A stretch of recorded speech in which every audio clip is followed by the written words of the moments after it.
again, ladies and gentlemen. Welcome back to Wood Resurrected. Today we're going to be working on episode 2 of our pallet wood dining table. If you missed episode 1, feel free to go into the playlist and check that out. And if you want to be notified of the future episodes, I'm sure there will be one after this at least, hit that subscribe button and click the notification icon so that you can get notified when the next episode pops, and you'll be able to swing in and check it out without any hassle. Also, before I get started, I'm still working on reaching my 1,000 subscribers, so any subscriptions are welcome and appreciated. And in addition to that, all the tools that I am going to be using in the episode, I will have links for them in the description of this video, so you can go down, you can hop right in, and most of them will be on Amazon, if not all of them. And if they're not an identical piece of equipment that I'm using, it'll be something that's really similar that should perform approximately the same. So feel free to click those links and go in and check out the tools that I used and get some for yourself if you don't have them. With that being said, let's recap episode 1. So episode 1, we picked out our boards for just the tabletop, and we jointed them on one side, we planed them down to 1/2 inch, and then we jointed one of the ends, or excuse me, one of the sides, the narrow sides, and then we ripped them down to about 3 inches, I believe, and then we cut them down to length, and we got them all prepped so they're the appropriate length. And you can see here that I've got them in stacks, and what I did was when I was running them through, even though they're the same dimensions, I had boards that I knew I wanted to be on top and then boards that could be on bottom. So that allowed me to keep them separate, and at the same time I had boards that I knew didn't have to be immaculate when I was planing them down, because they would be glued to the bottom side of one of my top boards and they would end up on the bottom of the table, so it wasn't as much of an issue with that set. So that leads us into this episode, episode 2. So if you've been watching, what I did was I've been looking at the top boards primarily, and what I'm doing is deciding which side I want to have up, and from there I am basically laying it down and then grabbing one of the bottom boards, and then I'm comparing the grain on the end. I've never really had a preference. A lot of people say that they want the curves to face each other. Other people say that they should face away from each other. So as long as they're not the same direction, that's kind of what I was going for, so that they would pull against each other at least a little bit. So I lay them down that way, and then I know which sides I want to put the glue on. And then, as you can see here, I'm putting plenty of glue on it. It may have been a little excessive on some, but what we're going to do is we're going to take the top board pile and glue it to the bottom board pile. So we have a 1 inch thick length. I want to say it was 42 inches long. We're gluing these together and prepping them so that once we get those glued together, then we'll move on to the next step. So once again, the clamps that you'll see in here, as well as the wood glue and any other items that I use in this video, will be in the description, so you can check them out on Amazon and get them for yourself. As far as applying wood glue to boards and spreading it out, I haven't yet found I guess I would say an efficient and clean tool to use. So I basically just stick with the finger. I can make sure that it's nice and smooth that way, and I can make sure I cover the whole board.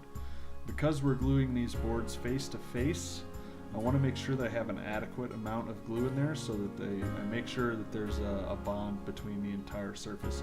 I don't want to have any gaps or anything like that to where it can pull apart or be flexible. So that's why I'm making sure as much as I can to make sure the wood glue is spread nice and even. So this same process is going to be applied to all 12 sets that will be our majority of our tabletop, the long boards, if you will. So I may fast forward through some of this, and probably for this first board I'll get you some introductions onto what I did, and then we'll kind of go from there. So And problem that I ran into is that my camera got full, so I didn't actually capture the clamping and such from that first set of boards. So we'll just go through the second set of boards here. And I'll go through and explain why I'm clamping it the way I am and the whole reasoning behind that. So anytime you're gluing two boards face to face, there's typically a lot of sliding that happens. The boards will kind of slide across each other and it'll be really hard to keep them nice and square. So what I've got is these smaller clamps, and what I'm going to use those for is I'm going to put just a little bit of pressure on from top to bottom to keep the boards lined up. And after that's done, then I can actually go through with the larger clamps and actually clamp everything down, and then I'm going to move these other clamps that were holding everything in line and use those to apply additional pressure across the board. So you can kind of see how I progress through that and get that done here. So as I said earlier, it's pretty much rinse and repeat. We're going to do this for all 12 sets and get all the long boards done and glued together. So now that we got all the long boards glued together, we're ready to move on to our shorter boards, which, if you remember, that the longer boards were not going to be long enough to make a full length of our table. So what I'm going to do is I'm going to add these shorter boards to the end to get it to that 5 feet that we want. So we're going to glue these together using approximately the same process we used for the longer boards.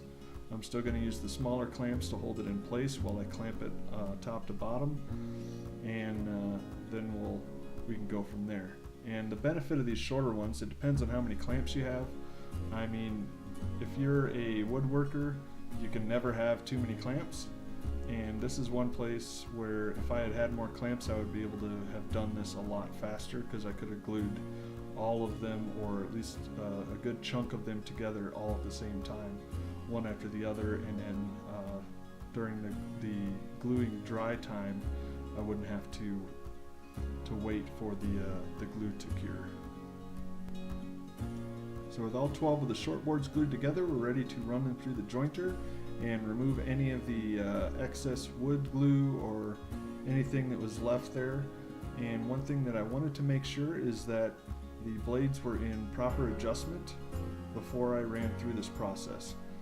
With this magnet joiner, if you're not completely careful, there is a possibility of the blades settling onto the set screws underneath it, especially if when you're setting your blades, you lift them up, you adjust them up, and you go too far, and you'll have to screw them back in a little bit, and there may be a tiny gap underneath your blade.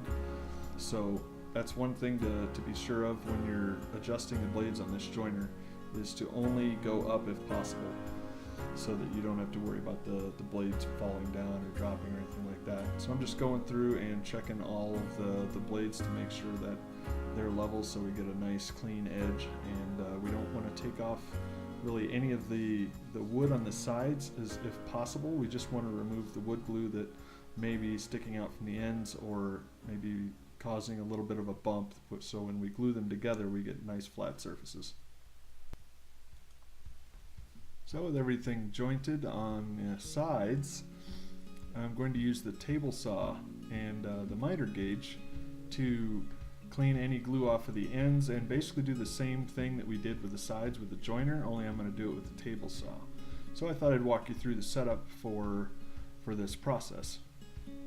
So I slid the headstock down so I could disconnect the power coupler, and I also attached the cross-cut saw because we're going to be trimming the ends, so we're essentially going to be doing cross-cutting. And I've found that these shopsmith tables move a lot easier if they're not locked down. So anyway, so I'm moving that over and lining it up, and you'll notice that after I move the headstock over, I tighten it down. So as I move each of these pieces, I'm making sure that they're good and secure. And from here, I'm going to go through and adjust the table to the height that I need in order to trim the ends off of these 1-inch boards. So I've got 2 of the pieces that we had for scrap earlier, and I'm using those to set the blade height.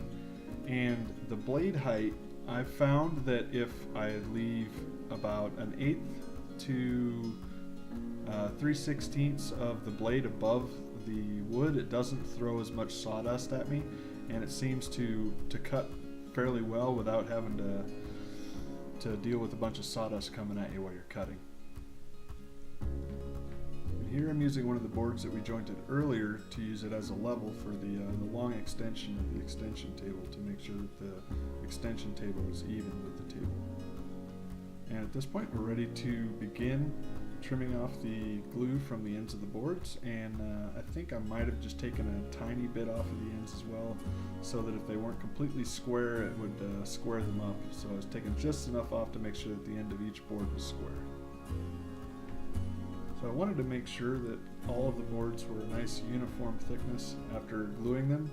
So what I've got is a couple scrap pieces of 2x4, and what I'm going to do is I'm going to plane those down to the same 1 inch that the rest of our boards are, and that way I can use them in front of and behind each board, or if it's a string of boards, use them before the first one and after the last one. You want to make sure they're together, and what this does is it keeps you from getting snipe on the ends of your boards, so that way they're nice and smooth and it doesn't dig in on the ends. So we're going to run all these boards through, the short ones and the long ones, and we're going to take, I think it was just like a 30-second that I just took off of each side, just enough to make sure that they're nice and smooth, and that we don't have any unevenness to worry about later. The table is now set up, and what we're going to do is we're going to cut the short boards down to their final length, and that way we are officially ready to add them to the ends once we get the long boards also cut down to their final length. So it'll be this measurement, which I believe is 18 inches, and then the longer ones, which will be about 42, and you can adjust the length of that if you have the long enough boards for it. So you could go like 48 inches on the long boards, and then you'd only have to go 12 on the short boards. So you can adjust these either way.